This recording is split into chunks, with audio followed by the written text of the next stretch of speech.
Honourable Minister, Hikia Parata. Tēnā koe, Ms Parata. Tēnā koe, Mr Speaker. O tira tēnā tātou, huri noi tō tātou whare. I am delighted to stand and participate in this debate because Budget 2013 has been the 5th budget in a row in which we have seen our government put its money where its mouth has been, unlike the opposition, which is into education.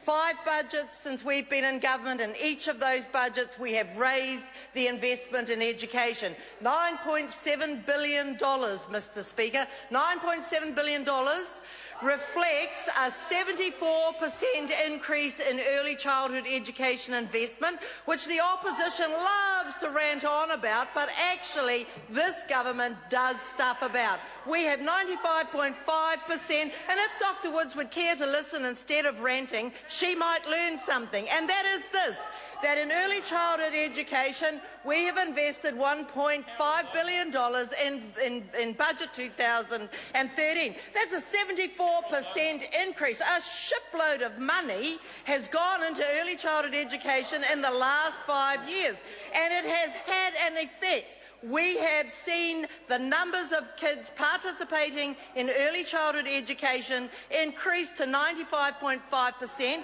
significant increases. A point of order, the Honourable Marianne Street. Mr Speaker, I am not certain, but I think there was some unparliamentary language a moment. Shipload. Thank you for clarifying that for me. Had me confused for a minute there as well. That's fine. No, I can understand where the member was coming from. I call the Honourable Hikia Parata.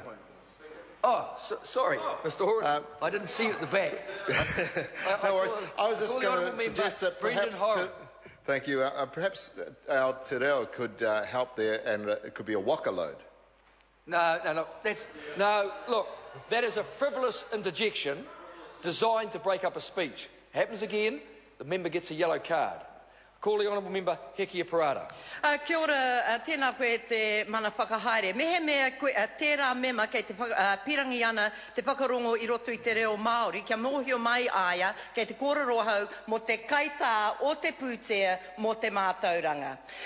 So I hope we've illuminated that point of view. Look, Mr Speaker, this is a great budget generally and specifically for education. New Zealand has a world-class education system and it is top performing for most but not all. This government is ambitious for each and every New Zealand child and young person. We are not happy with averages of 4 out of 5, in the case of Māori 1 out of 2, in the case of Pacifica 2 out of 3. We want it to be the situation that 5 out of 5 young people do well in the New Zealand education system and are able to step out powerfully and strongly on the next step of their lives. This government understands that the long-term sustainable remedy for unemployment for any young people, but certainly the higher levels amongst Māori and Pacifica, is an excellent education. That's what we are dedicated to delivering. That is why we have a better public service set of targets that says 98% of young people engaged in early childhood education in 2016. We're at 95.5%. That has occurred off the back of investments that have increased 74% since we came into government and cast our first budget in 2008-2009. In the secondary area, we have a better public service target of 85% of 18-year-olds securing NCEA 2 in 2017. We know that business as usual would not get us to 85%. We are ambitious. We are aspirational. We mean what we say. We want meaningful qualifications for every one of our 18-year-olds. On the current trend, we will not get there, and that is why we are investing. And we have increased the investment into the compulsory sector 30% in the 5 years or the 5 budgets that we have cast. So again, we are investing. In 2013, we have over $500 million new dollars being invested into education.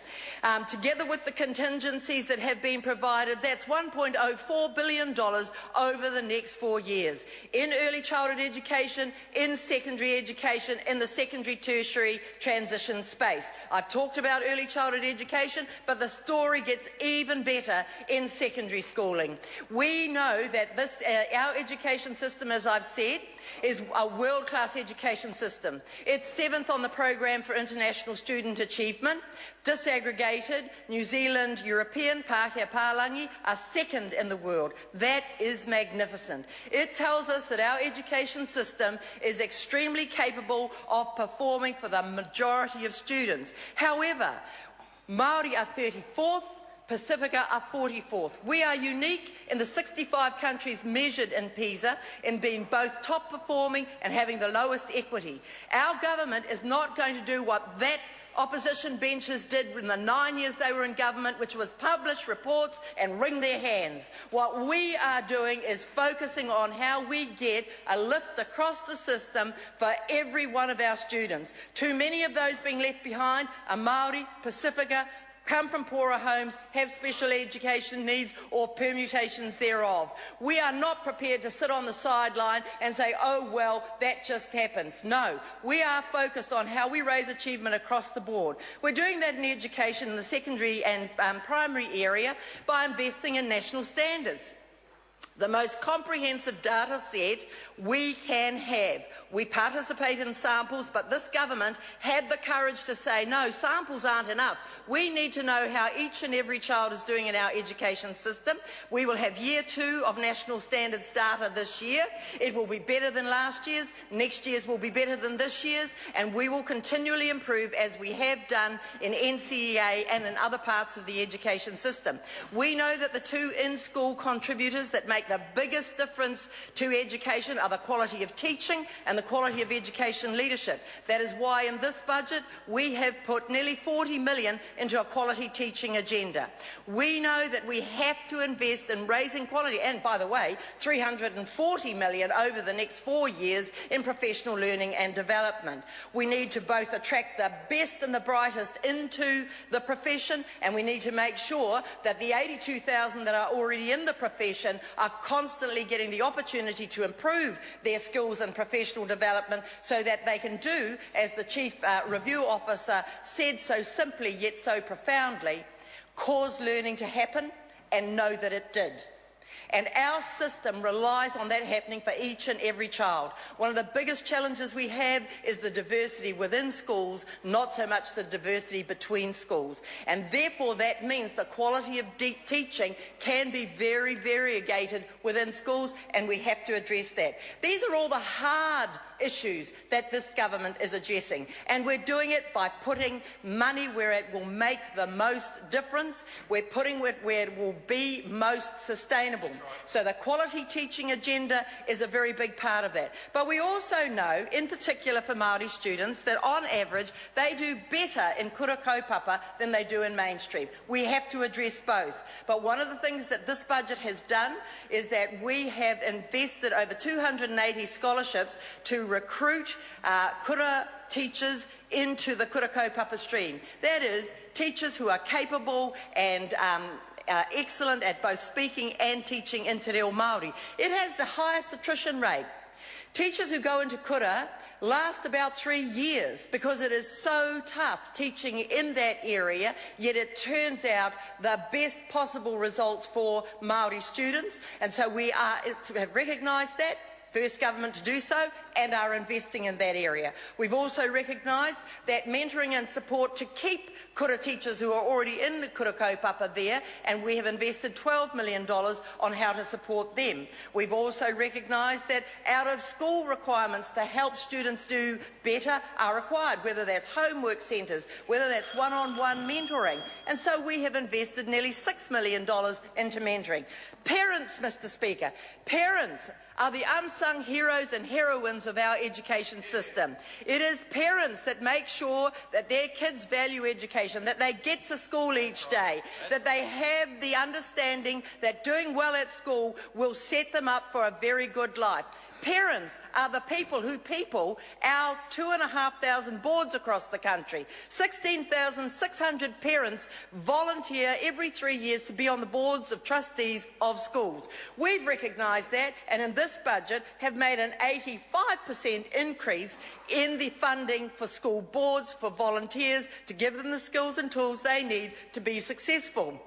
And finally, Mr Speaker, we've also recognised that communities have great initiatives about how they can engage with their schools so students stay in school, because obviously if you're in school you're going to do more learning than if you're not, and how we can ensure that when they are in school they are well behaved and they are learning and their fellow students can learn. And so we've put into this budget an initiative fund of nearly $2.5 million, which will respond to communities having ideas about how we can get stronger engagement. So the three things that make the most difference to the quality of education that a young person will have in school are the quality of teaching and the quality of leadership. We've invested in this budget in those, and out of school, the strength of parental and community engagement, we're investing in that. We use evidence-based, Mr Speaker. We've increased funding in this budget for schools by 30% and for ECE by 74%. This is a great education budget, Mr Speaker. I am very proud of it and of the Minister of Finance for recognising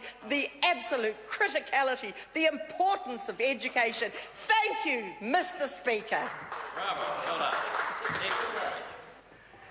I call the honourable member Brendan